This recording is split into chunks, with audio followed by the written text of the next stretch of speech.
नमस्कार शेतकरी मित्रांनो, स्वागत आहे तुमचं प्रॅक्टिकल फार्मिंग यूट्यूब चॅनल। तर मित्रांनो, आज आपण एक कपाशी बघत आहोत की कपाशी बघा तुम्ही किती फुटलेली, म्हणजे जवळजवळ 80% कपाशी आज फुटलेली आहे।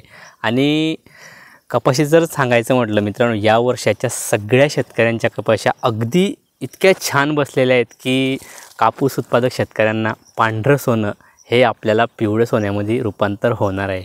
तर मित्रांनो, तुम्हाला या कपाशीचा मागचं सांगण्याचं कारण असं की कपाशी पाहिजे तर अशी पाहिजे, म्हणजे कमीत कमी खर्चात आणि जास्तीत जास्त उत्पन्न काढलेलं आहे। तर मित्रांनो, यावर्षी सगळ्याच शेतकऱ्यांच्या कपाशा चांगल्या आहेत। तर तुम्हाला या कपाशीबद्दल असं सांगायचं होतं की या कपाशीचा खर्च कमीत कमी खर्च केलेला आहे।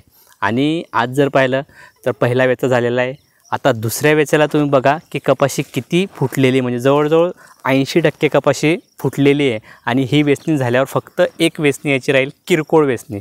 तर पहिला वेचा जर पाहिला आपण, पहिला वेचा किरकोळ कापूस हा 3.5 एकराचा प्लॉट आहे। 3.5 एकराच्या प्लॉटमध्ये 8 क्विंटल पहिला वेचा काढलेला आहे। आणि दुसरा वेचा तुम्ही बघत असणार तर किती फुटलेला आहे। तर मग याची अपेक्षा आहे आपल्याला हा 15 क्विंटल किंवा 12, 13, 14, 15 क्विंटलपर्यंत आपल्याला किंवा शेतकऱ्यांना आशा आहे। शेतकऱ्यांशी चर्चा करूनच तुमचा हा व्हिडिओ बनवतो आहे मी। तर शेतकरी बोलले की हा दुसरा वेचा आपला जवळजवळ 13-14च्या दरम्यान असणार आहे। आणि शेवटचा वेचा जर पाहिला तर तो जर निघाला 10 ते 12 क्विंटलचा, म्हणजे 3.5 एकरामध्ये जवळजवळ आपल्याला 25 ते 30 क्विंटल कपाशी मिळते। तर मित्रांनो, अतिशय आनंदाची बातमी आहे। आणि यावर्षीचा कापूस अतिशय चांगल्या प्रकारे, विशेष म्हणजे बोंड अळी आपल्याला कुठल्याही बोंडावर दिसणार नाही। तुम्ही जर एक बोंड बघितलं तर बोंड अळी ही कुठल्याही बोंडावर आपल्याला बोंड अळी नाही। आणि अलगद कापूससुद्धा अलगद येतो आहे। म्हणजे बघा की यावर्षी जे वातावरण अनुकूल कपाशीसाठी ठरलेलं आहे ते म्हणजे सगळ्यात भारी वातावरण। याच गोष्टीमुळे आपल्याला या कपाशीचं एकदम छानपैकी उत्पन्न मिळतं आहे। तर मित्रांनो, आपण खर्चाचा जर विचार केला, याच्यापासून जर आपण खर्च पाहिला तर खर्चाचा विचार म्हणजे आपण सुरुवातीपासून खताचा विचार करू की या कपाशीला खत किती दिलेलं आहे। आता वास्तविक पाहिलं तर खत डोस कुठल्याही पिकाला किंवा कपाशीला खत डोस देताना 2 किंवा 3 गरजेनुसार जर तरी कमी पडते तर आपण 3 डोस करू शकतो।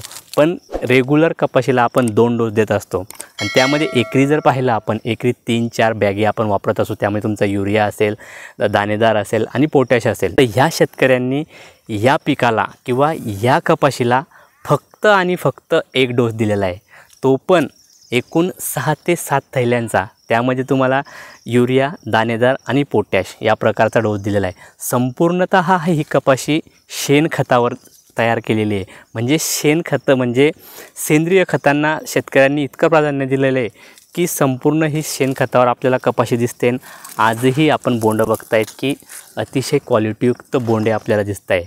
म्हणजे शेतकऱ्यांचा इथं काय उद्देश होता की 75% आपण सेंद्रिय खतांचा मारा करू, म्हणजे जे काही शेणखत असेल, प्युअर कुजलेलं शेतातलं किंवा घरचं शेणखत त्यांनी टाकलेलं आहे। आणि रासायनिक खतांचा कमीत कमी मारा केलेला आहे। म्हणून आपल्याला ही कपाशी आज बोंड जर पाहिलं तर क्वालिटीयुक्त दिसत आहे। आणि खर्चाचा जर विचार केला, 3.5 एकरामध्ये या शेतकऱ्यांना जवळजवळ 40-50 हजाराचा खर्च झाला असेल। आणि आजही आपली कपाशी जर पाहिली तर 3.5 एकरामध्ये 25 ते 30 अपेक्षित उत्पन्न त्यांना 35पर्यंत आहे।